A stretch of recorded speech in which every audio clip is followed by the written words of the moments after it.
From my perspective, there is a lot of demand, but it's very blurry on the customer side, how it works, what they can get, who's paying for what. And low gravity environment is a big stress for plants, and plants can produce new molecules or accelerate the production of specific molecules. They have a lot of money. It's hard to get in, but once you're in, every year it's increased the revenue you generate. But there might be flight opportunities to the moon sooner than expected. Hi, everyone. My name is Grigorii Trubkin, and I'm managing partner at Hypernova Fund. And today I'm pleased to welcome Barbara Belvisi. She's the founder and CEO of a wonderful company called Interstellar Labs. Barbara, how are you? I'm good. Thank you so much, Gregory, for having me. It's a great pleasure to be here with you today. Thank you so much. Thank you for taking time. The first question will be personal. So tell a little bit about your background, what basically made you start Interstellar Labs, and so what was the intention behind it, the mission, the vision. So yeah, some basic stuff. Basic stuff. I think I felt in love with when I was a kid. I spent a lot of time reading sci-fi. I also read many, many times the book called The Little Prince. And my grandparents in Poland, they had greenhouses. I think everything started there. This idea of living off planet and to, put greenhouse where we can grow life as it is on Earth and bring life from Earth to other planets. I think it was in my brain and imagination for the very young age. Then I grew up for a while, became an adult when I was doing finance. Like we all do, you know. They So will do it. Yeah, and 7 years ago, I left my career in finance. It was at the moment when SpaceX was really proven that they can build the reusable rockets, that Blue Origin was also delivering on their promises. And so I thought, well, there is something happening in the space industry. I had this dream of, helping life become multiplanetary. This is the moment. This is now. This is the time to, take off my grandparents' greenhouse and turn it into a space greenhouse and bring life in space. And so that's how it started. understood. So basically, the intention was not like to build something on Earth, but the main idea was to, like chase for space opportunity, right? So, and Yes, then it's like naturally you understood that it could be we need a also business on Earth. started on Earth, right? Okay. Yes, and so we started with the concept of a lunar greenhouse, a lunar and a Martian greenhouse. So initially, we wanted to understand how much space do you need to grow food to fulfill all the needs from the astronaut point of view, meaning not only the food part, but also producing the oxygen, scrubbing the CO2, recycling water because plants recycle water by evapotranspiration. So we size this size as a system, and so we came up with a design of an inflatable structure that will be plugged in into space station Mhm. that will cover astronaut needs. And that's the vision. This is where we're going, and we're very excited about all the new announcement for the moon base. So it's we had this initial vision, and this is about to happen very soon. But before anyone will be able to buy a greenhouse on the moon, we needed to finance the development of the company. So we spin off the technology and we make what is called a technology transfer to Mhm. adapt the technology so it will be a Earth product that we will sell. And it happens that there is a need on Earth of new farming system. And that's how we found our business. It's by having this at the same time we sell on Earth and we have a business on Earth, but also it allows us to keep on iterating on the technology. So then we'll keep our advantage and leadership when it's time to move to the moon. Understood. So from technological standpoint, right? So what exactly you're building? Tell a little bit about the tech itself. And question from me is like how biopods, which you call it, differs from bioreactors. So do they attack the same problem but from different angle? Is it like one thing is more advanced version of another? So yeah. We call our farming system our greenhouse biopods. So they are inflatable structure. We also have cubes. It really depends where we putting them. If it's on Earth, we have big system. If it's in a space station, we reduce the size so it can fit inside modules from various private space station. If it's on the moon, we can go small and then we can go big because there are going to be much more capacities. But basically, we do the structure, the external structure.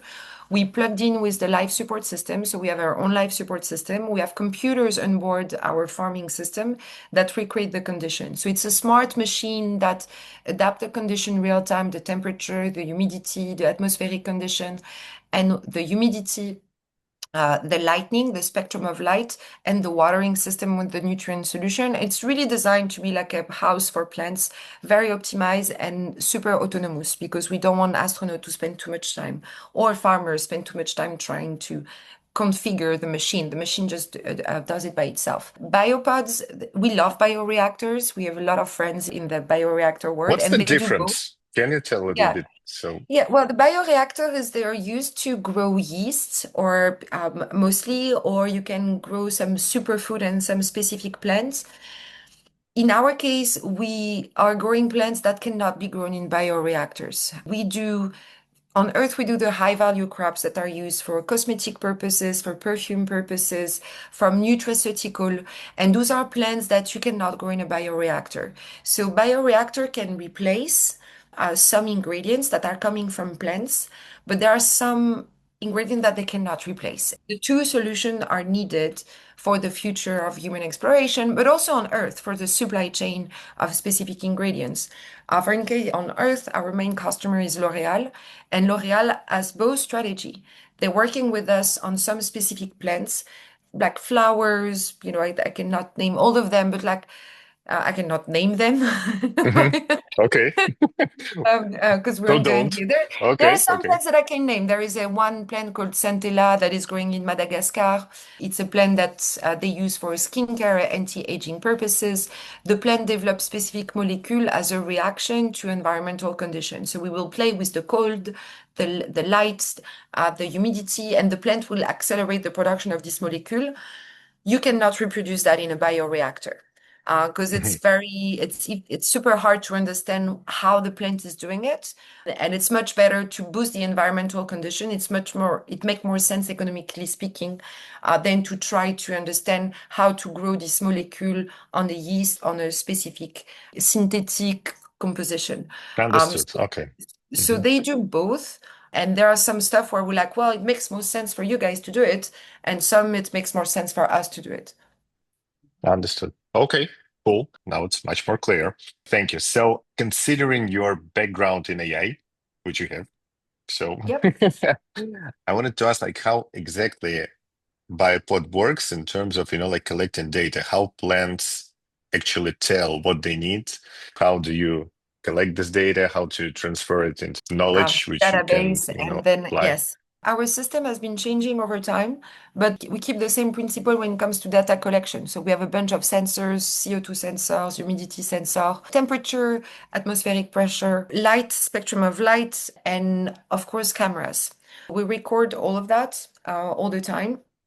The machine knows what it has to do. So the machine will go back, it looks on the real-time data, and let's say temperature is, decreasing and it needs to be up. So it's just know that it needs to be up because we are at a certain period of time during the cycle of a plant. And so it look at the plant, it identified which time in the cycle we are, what formula, what recipe we put. So the computer has to obey to this formula. If it detects, for instance, that something's off, that's camera based, that's vision based. If it detects that there is flash of green light in a plant, which is usually you have a chlorophyll coming in just before a water stress, then it recognizes that there is a need of water instead of just, playing what it has been told to do. So there is like a recipe that the machine is playing and making sure it's in within the variation that we give it in terms of temperature, humidity, lightning, and hours and watering and nutrient solution. But there is also autonomous reaction when it detects that something is off.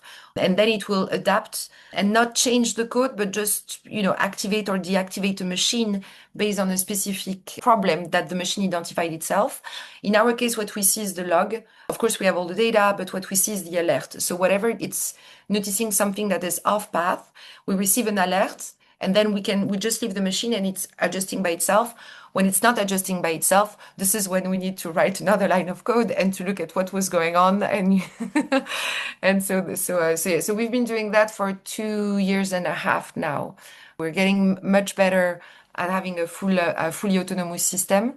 We're currently changing a bit our approach by developing our own agent that will Mhm. control each biopod. It's similar to what we had, but it's an evolution because we're integrating with AI tools. We're exploring how we can generate the first recipe directly with AI, minimizing human scientific intervention to define what are the parameters.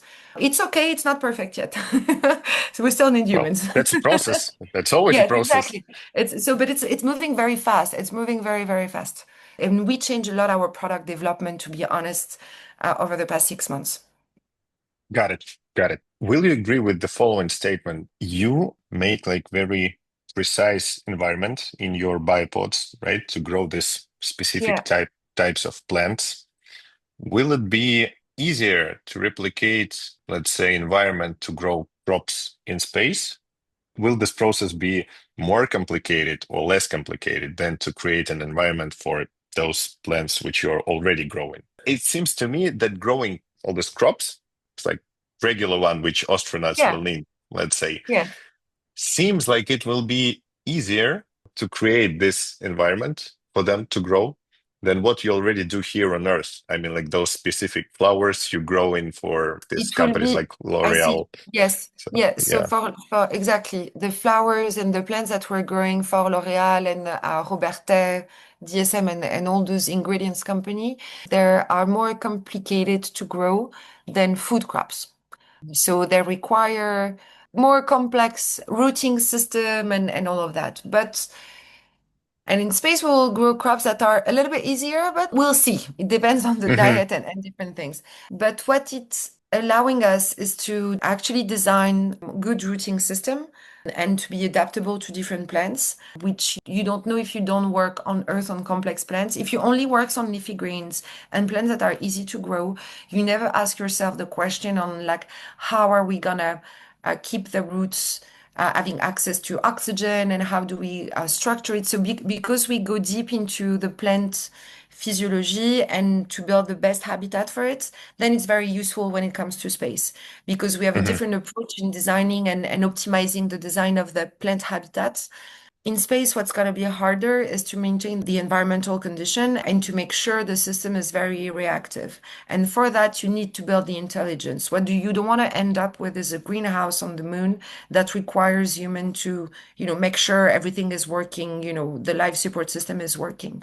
So it's all this knowledge that we're gathering around automation and how we put the automation into, a microcontroller that is inside the greenhouse that can be run by itself and that's what's going to make a big difference when you think about a lunar greenhouse is this full automation process and having a machine that already can do it all and really understand leverage on everything that we learn from Earth. Got it. And basically, that's more of a question of an infrastructure, right? Like water supply, energy supply, that's would be like a big part of the game, right? Yeah, it's a big part of the game, but it's also how the plants are going to react.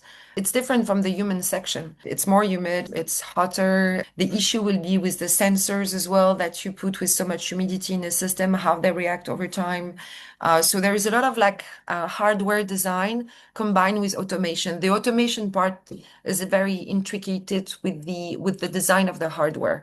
And this is what we're doing the most, understanding the most here that will be very helpful. I know, so you're already working on one, not Yes, we actually are. one, several missions. Yeah, Yes, so it's Biopod Bloom, which is going to be deployed Bloom. on the lunar surface, right? And basically all those problems we just mentioned. So that's what you're working on and targeting on right now, right? Yeah, So, yeah. The hard part is for the first greenhouse system that are not plugged in into a human habitat. Will be bringing in the water, the CO2, and everything that is needed for the system to last a long time.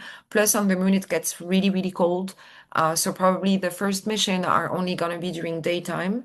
But there are different options. We've been looking at different options to have the system covered during nighttime. But moon is going to be complicated. Yeah, the first mission is probably is going to be only during daytime, but we're exploring. The lunar program changed. So our initial design was designed to be on the Flex from Astrolab. As LTV program has changed and there are different lenders, proposal happening with much bigger space. We might do the small greenhouse, but very quickly have another design.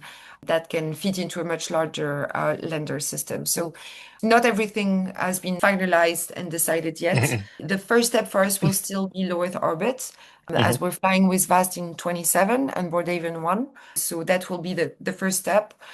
We also have been working with Axiom and Voyager. So we don't have flight with them yet, but we have agreements in place. It's hard to predict what's going to be the first now because the moon is accelerating. So basically, it could happen that orbital stations will be developed later than moon inhabitants. Yep. So that's what you're saying. So What I'm saying is that Artemis program is the dates are moving right now, and the CLD program has been revisited. For us, we will go to low Earth orbit first, but there might be flight opportunities to the moon sooner than expected.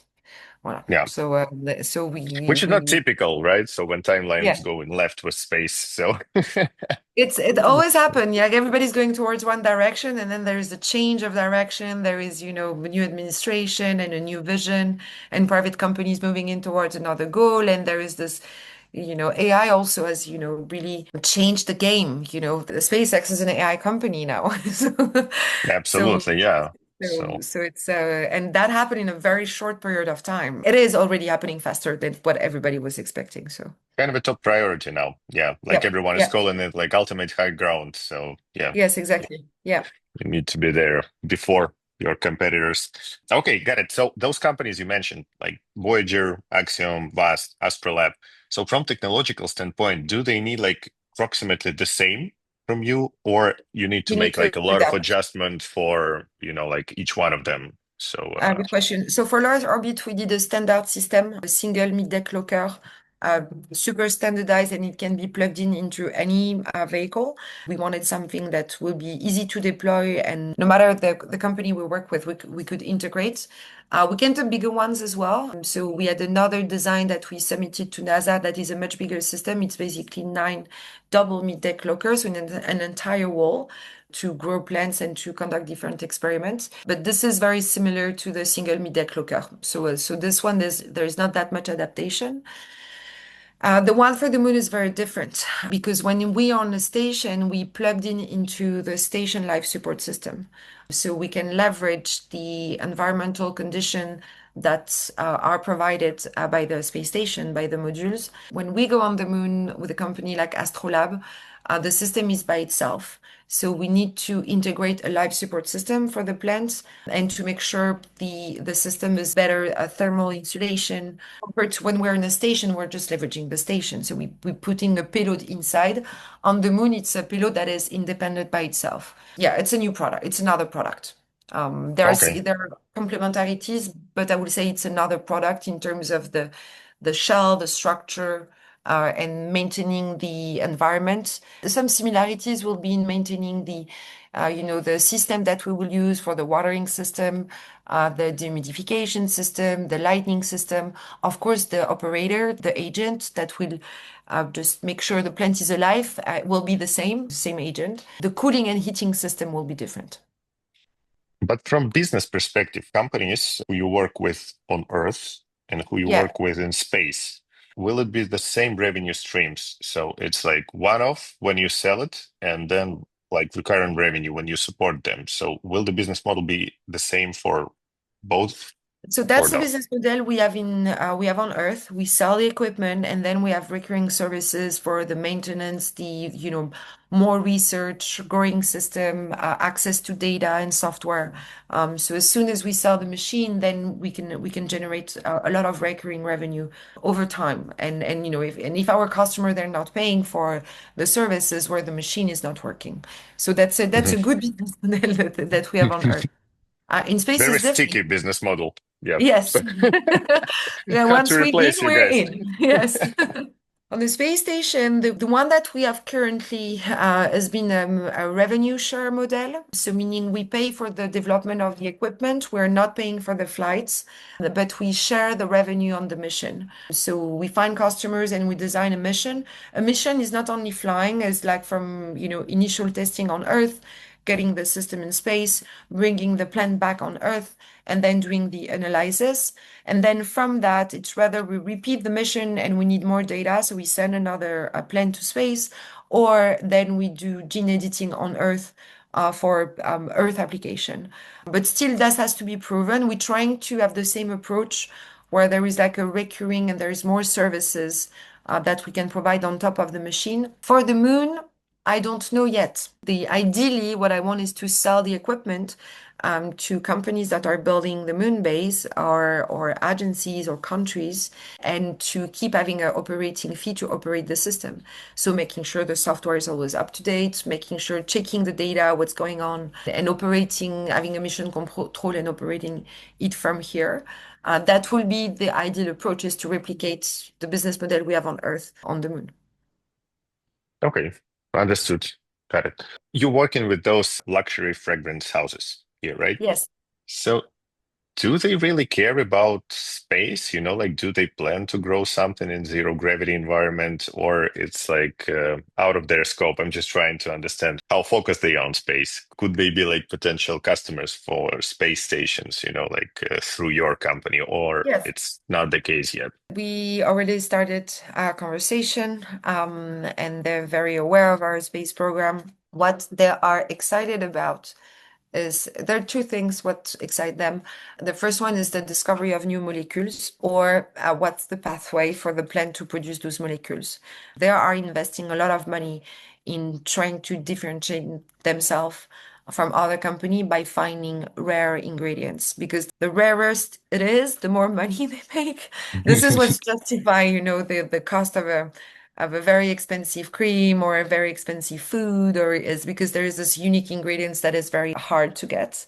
So if they can get something that nobody else has, that is priceless, they know that microgravity and low gravity environment is a big stress for plants, and plants can produce new molecules or accelerate the production of specific molecule.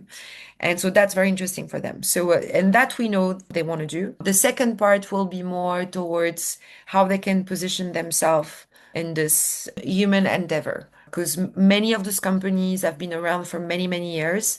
They support humans in different ways, whether it's through cosmetic, perfume, or food, or health, nutraceutical. And be part of a human exploration program is something that matters to them. They're still exploring how. For a cosmetic company, there are many ways, they're through different testing different cream and providing support for the astronaut. They want to be involved in it. The question is, how does that work? We know there is appetite for plant research experiments to find new molecules. There is appetite also from, very large agriculture company, seeds company, to test new crops as well. So that's a big opportunity. And those big luxury group that are involved with many humans on Earth, they want to contribute to this human expression part. So I So think we're all basically, trying to figure it out. Yeah. so basically, they see huge opportunity, like in this space science and applications for them, but just don't know how approach yet, right? Yes, the old model, which was getting a phase one, then getting money from an agency, and then a bit from a customer. And I think it's not working. It's too complicated for them. There is a need for companies like us and like other company to provide like a one-stop shop solution. They just, basically finance to get the research, but without having to go through all this like painful process. And I think the industry is trying to figure it out. And especially for low Earth orbit, because from my perspective, there is a lot of demand, but it's very blurry on the customer side, how it works, what they can get, who's paying for what, why they can't fly if a mission is bought by a space agency, why do they have to deal with a space agency? It's still not completely clear, but we are all working on that. Yeah, I mean, like that's a common problem for almost all space startups, right? They're all building for markets which don't yet exist, so Yes, or at least exactly. not mature enough. Yes. Yeah. Okay, cool. So I have several more questions. You're fundraising right now, and what are you fundraising for? The first part of question, and the second one, which investors are you targeting? So basically, to look for investments from, like space companies, from luxury brand companies, from, I don't know, like just family offices, multi-family offices. So tell a little bit about it. We're finalizing the Series Seed. It's actually going to be one of the largest Series Seed for a biotech slash space tech company. Not big biotech, but like for biotech and space. I think we're among the largest seed round, which is really cool, which is really awesome. Among the investors, we have a combination of space investors like you, Yeah, and several we're in, space funds. definitely. We also onboarded, it's not confidential, so I can announce, but Cam Gafarian, so IBX, has joined the round as well. And Cam will act as an advisor to the company. So it's a very, Perfect. yeah, it's awesome news for us. The lead of the round was the DVX. DVX Venture, which is a fund that was funded by former Tesla, John McNeil, Tesla director. And John McNeil and Karim Busta, so they're both former Tesla, and so they really like the vision and the business approach. Building a machine that we sell first to customers that have money, so cosmetic and luxury brand, and then we iterate. It's not a car, but it's a machine with a lot of sensors and automation. So it makes sense Just to have don't this. have wheels. Yes, Yeah. exactly. We don't have wells. So less dangerous. They don't explode. They cannot Yeah. run over on they cannot there is no accident with human. Basically, we have to support the life of plants. So it's a bit less dangerous. And family Well, depends offices. on environment, right? So, Yes, yeah, yeah. if astronauts' life will depend on this, so Yes, then that we cannot mess around. And so in family offices also join around. What we're looking for, we don't have a lot of room available on the round, but what we're looking for is for people to that will be able to help us on the scaling phase. This round is, somewhere between 15, 16 million total. The next yeah, round's going to pretty big be for seed. yeah, it's That's pretty true. big for a city, yeah. US French companies, we're not 100% US, we're not 100% French, so it's pretty unique way of, by design, we're very international. What we're looking for right now with the room that we have is for investor that can help us in the scaling phase. The next round, getting more customers, whether it's on Earth or in space, but that's a pretty, that are used to invest in company and helping them move to the next phase. That's what's interesting for us. And it can be rather, more on the customer side background, so more coming from luxury groups, cosmetic groups, or food or agriculture, or from the space background. So it's really both. And we have both. We actually have LVMH people on board. We have L'Oreal people on board, perfume company as well. It's a very interesting cap table. Yeah. So, with a huge potential for cross-pollination in terms of, like business Yes. intersections. Yeah, yeah, Yeah. that's great. Probably last question. What's your vision for Interstellar for upcoming like 5, 7 years? Which part of revenue you plan to generate here on Earth? What will be attributable for space? What do you foresee here? 5 years, I think. So we generate a lot of recurring revenue in our model. 5 years from now, I think 100 million and 30 million on IRR, annual recurring revenue, is easy one, with only targeting cosmetic and part of nutraceutical. If we open up to pharmaceutical, that can go much bigger. That's something we'll see how we can explore in the coming years. But I think the Earth business is very those are elephants. They have a lot of money. It's hard to get in, but once you're in, every year it's increased the revenue you generate from each customer. And this is very strategic for them. So I don't see that decreasing. On the opposite, I see the potential really scaling. On the low Earth orbit side, we will be limited by the number of space station. If you look at the 5 coming years, there are not going to be that many private space station up there. And what I mean by that many, I mean modules available for us to put our system and then to sell mission. Depends on the results. So, for example, if one of those companies will create some, like amazing fragrance based on something which was grown on orbit and it's like Yeah, impossible to then we'll have to replicate on build the Earth. entire So, module. Exactly. It's hard to predict. If you're being a conservative, I will say somewhere around like 20 million with all the space station and the research is revenue that we can generate with actual setup. What I mean with actual setup is single mid-deck lockers and selling research mission. If there is one specific thing that take over, then we're talking different amount of money of application on Earth and then scaling the production in space. But those are hard numbers to put in a business plan. I think we'll have one or two, to be honest, like one or two in the 5 coming years discoveries that can, really have a huge impact on agriculture and finding new molecules. Then the one that I'm the most excited about is the moon, because you need greenhouses if you want to build a self-sustaining civilization on another planet. Moon is not a planet, but it's the first step towards Mars. You need greenhouse system, and those greenhouse system needs to be plugged in with the space habitat. And they can not only generate the food, but they generate the oxygen, scrub the CO2, and recycle the water. So they're very important piece for the life support system of human. This is where we see exponential revenue coming in the coming years. A lot of greenhouses on Earth. We nailed the markets. Everybody, if you don't have a biopod, you're lame. It's going to be You know, exciting 5, 7 years for yes, Interstellar Labs. Yeah, yes, very perfect, perfect. exciting. So, last question, is there anything I didn't ask you or something you want to share what people don't understand about your business or you want them to understand? Anything Um, super important? So, or maybe not important, just something. Yeah. just something I know. I think we covered. We covered pretty well. Well, one thing that I like to say is that Interstellar is in the business of greening the galaxy. So we start with the planets that are available to us. So first one is Earth, and then the other destination is Leo, then the Moon and Mars.